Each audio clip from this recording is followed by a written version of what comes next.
Hi guys! For today's vlog, tara at samahan nyo kami sa Pulilio Island! Let's go! Midnight pa lang ay gumayak na kami dahil from Lipa, Batangas hanggang Real, Quezon ay umabot din ng 2 oras mahigit yung biyahe namin. Bago tayo makatawid ng Pulilio, syempre kailangan muna natin sumakay ng Roro. 300 pesos pala yung pamasahe namin at umabot din ng 4 na oras yung biyahe. Sa mga nagtatanong ba't kami napasyal dito, taga dito po yung sister-in-law ko. Aside sa mamamasyal kami dito, namanhikan na rin kami. As sa Filipino, syempre hindi na mawawala yung tradisyon natin. Shoutout po, Azul family! We miss you all po! Sa mga oras na to, andito na kami ngayon sa La Julia Beach Resort. Ang payapa dito guys, grabe, sobrang ganda. Dito kami mag-stay for the whole night. Kung may balak po kayo mag-stay dito sa Pulilio, dito na po kayo sa La Julia dahil sobrang babait po ng staff nila. After makapagpahinga ng onte, ayan, at bumaba na nga kami at naglaro-laro na yung mga bata dito sa may beach. Dito na rin kami magdi-dinner lahat. After dinner, syempre, hindi mawawalang inuman. First time ko nakatikim ng lambanog dahil number 1 ito sa kanila. Pero dahil hindi tayo sanay, ay nag-request na lang ako ng beer.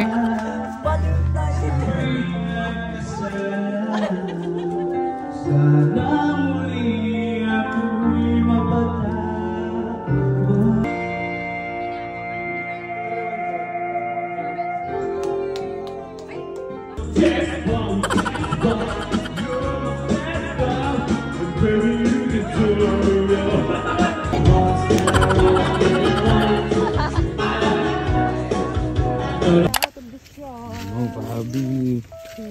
Hindi.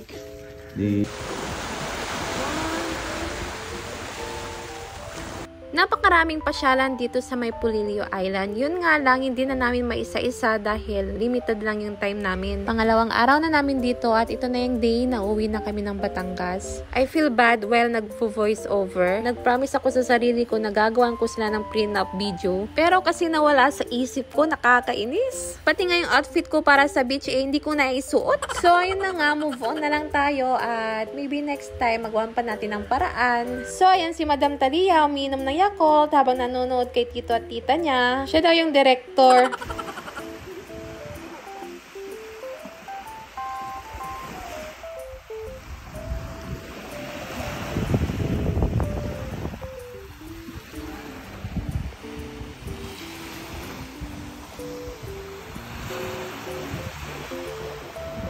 At dahil nga na-board yung mga bata, ayan, at pinasyal sila ng sister-in-law ko dito sa pantalan nila. Sumunod na rin kami para makapaglakad-lakad na rin at makapasyal. Ayan, si Madam Talia talagang na-enjoy niya. Puro takbo dito, takbo doon. Puro pa-cute ang ginagawa.